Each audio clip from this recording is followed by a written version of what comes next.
देखिए, मैं तो किसानों से मिलने आया हूँ।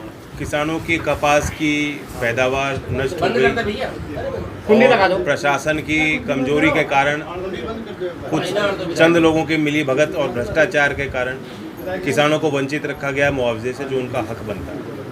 अब 26 दिन से किसान सड़क पर बैठे हैं। यहाँ के किसान क्रांतिकारी हैं, संघर्षशील हैं। 26 दिन तो क्या, जब 13 महीने भी डट के सड़क पर बैठे थे किसान, तो मैं उनका साथ देने आया हूँ। चौधरी चरण सिंह जी की बहुत इज्जत इस क्षेत्र में आज भी है। चौधरी अजीत सिंह जी को भरपूर प्यार इस क्षेत्र ने दिया और आज मैं लोगों का आशीर्वाद लेने आया हूँ। गठबंधन ने चुनाव लड़ा अपने सपा के साथ मिलकर के, लेकिन वो परिणाम नहीं आए, सत्ता से बहुत काफ़ी दूर रह गए। क्या वजह रही? हम उसका एक एनालिसिस कर रहे हैं, समीक्षाएं कर रहे हैं और ज़िले में जाकर हमारी टीम बैठ रही, कार्यकर्ताओं के साथ, उम्मीदवारों के साथ बैठ के ये ढूंढने के लिए कि क्या कारण रहे। जन भावना हमारे साथ थी और प्रचार पे भी प्रतिबंध लग गए, क्योंकि पहले 2 चरण में कोविड के कारण हम सभाएं भी नहीं कर पाए। शायद ये भी एक कारण रहा कि जो हमारा मैसेज था उसका संचार दूर तक हम लोग नहीं कर पाए। बाकी बीजेपी का बहुत बड़ा तंत्र है। सरकार और पार्टी के बीच में जो रेखाएं होनी चाहिए, लक्ष्मण रेखाएं होती हैं, उनको उन्होंने पार कर दिया है। सारे संसाधन जुटाकर दूसरे राज्यों के कार्यकर्ताओं को बूथ बूथ पे लगाकर उन्होंने लोगों का कुछ मन बदला।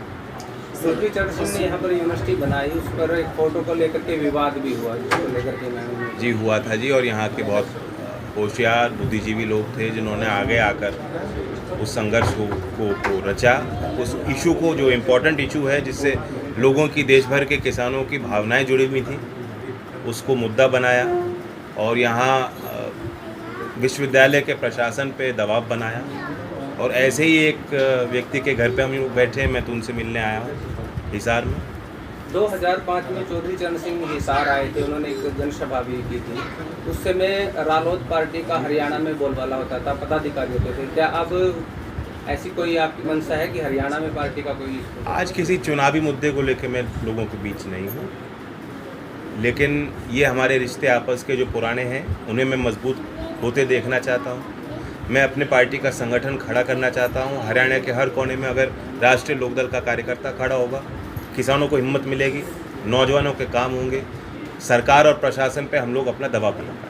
सर, जिस तरीके की असूलों की राजनीति की कवायद आप रख रहे थे, मन से आपके संबोधन होते थे कि हिंदू मुस्लिम पे करना है तो आप लोग चले जाइए, क्या वो तमाम चीज़ें उत्तर प्रदेश के जो मतदाता है उन्हें रास नहीं आई या उन्हें बदलने की जरूरत? आपको नहीं लगता है कि जमाने के साथ बदलना? जनता जनार्दन होती है, जनता की कोई गलती नहीं होती। हम लोग अपने अंदर, हम लोगों को झांकने का मौका मिल रहा है, देखने का मौका मिल रहा है। हमें अपनी कमियों को सुधारना होगा। हमने सही मुद्दों को लेकर प्रचार किया, हम भटके नहीं उस रास्ते से, लेकिन कभी कभी चुनाव में दूसरे मुद्दे भी हावी हो जाते। अगर हिंदू मुस्लिम पोलराइजेशन होता तो मुजफ्फरनगर और शामली के ज़िले के नतीजे कुछ और होते। उस क्षेत्र में एक तरह से हमने क्लीन स्वीप किया है। विधानमंडल दल के नेता, हमारे बुढ़ाना क्षेत्र के विधायक मेरे पास बैठे हैं, शामली क्षेत्र के अभी विधायक बैठे हैं, थाना भवन के हमारे अशरफ बैठे हैं। तो हिंदू ने मुस्लिम को भी वोट दिए, जिताया, और मुस्लिम ने हिंदू को भी जिताया, विधायकों को। तो कोई ध्रुवीकरण में कामयाब बीजेपी नहीं हो पाई। सर, गठबंधन से आपने चुनाव लड़ा, चर्चाएं ये थी कि गठबंधन से मजबूती मिलेगी आपको, क्योंकि सपा के साथ आप गए थे। अब चर्चा इस तरीके की, गठबंधन नहीं होता तो जैन जी और ज़्यादा इस पर ज़्यादा इसी तरीके के परिणाम देगा। ये इस चुनाव में हमने 2 पार्टियों के और गठबंधनों के बीच पूरी लड़ाई देखी। बड़ी बड़ी पार्टियां धराशायी हो गई, बीएसपी का कोई वोट नहीं बचा। विधायक कांग्रेस पार्टी, जो एक राष्ट्रीय पार्टी है, उत्तर प्रदेश में उनका बहुत ही निराशाजनक प्रदर्शन रहा। ऐसे में जब हम आकलन करते हैं तो जो हमारा फैसला था वो गलत नहीं था, और सिर्फ इस चुनाव के लिए हमने वो फैसला नहीं लिया। चौधरी चरण सिंह जी के साथ जो एक पूरा मंच उन्होंने सजाया था, उसमें यादव भी, कुर्मी भी, जाट भी, किसान कमेरा कौम को उन्होंने एकत्रित किया।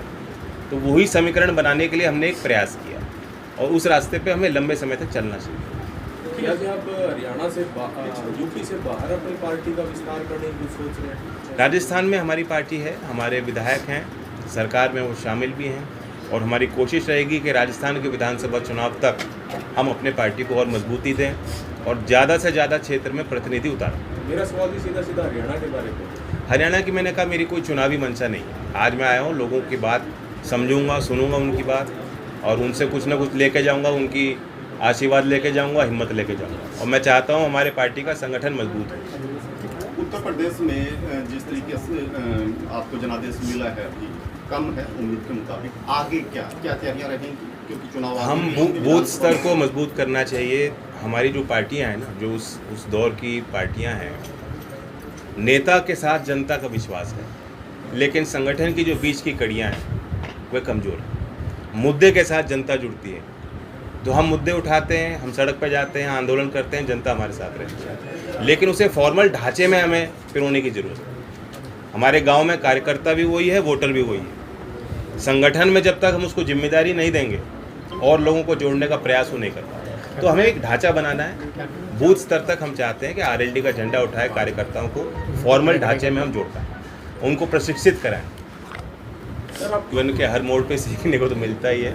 मैं हिसार में आके यहाँ दाद दे रहा था कि इतने अच्छे अच्छे मकान बने हैं, यहाँ यूनिवर्सिटी है, लोगों की इनकम्स बेहतर हैं और मंडियों का भी बहुत बड़ा इसमें रोल रहा। जिन मंडियों को भाजपा की सरकार उजाड़ना चाहती थी, अगर ये मंडियाँ नहीं होती, उत्तर प्रदेश के धान और गेहूं का क्योंकि हमारी सरकार खरीदती नहीं है, तो यहीं आके जो किसान लाते हैं, तो ये चीज़ें सीखने की तो है। सर, हालांकि हरियाणा और पंजाब की सियासत का मुद्दा है, टिप्पणी आपसे चाहेंगे। चंडीगढ़ विवाद का केंद्र बना, उससे पहले एसवाईएल लगातार मुद्दा आपकी रहेगी। अब जो एक्ट हुआ है केंद्र की तरफ से चंडीगढ़ को लेकर के, कर्मचारियों को लेकर के हुआ है और पंजाब और हरियाणा ने अलग अलग विधानसभा के जो प्रस्ताव पारित किए। केंद्र सरकार हर इशू पे गाती तो है कोऑपरेटिव फेडरलिज्म का गान, लेकिन अपना कब्जा बढ़ाना चाहती है। इस तरह की दखलंदाजी सरकार, राज्य सरकार के काम में नहीं होनी चाहिए। और जहाँ तक चंडीगढ़ के यूनियन सर्विस रूल्स का विषय है, जो वहाँ के आंदोलनकारी कर्मचारी हैं, मैं उनके साथ खड़ा हूँ। एसवाईएल की बात हरियाणा और पंजाब को सॉर्ट आउट कर लेनी चाहिए। ये अंदरूनी हमारे देश का मामला है, कोई भारत पाकिस्तान का विषय नहीं कि वही सुलगता रहे। आपस में गंभीरतापूर्वक अगर दोनों सरकारें बैठेंगी तो रास्ता निकलेगा। चलो सर।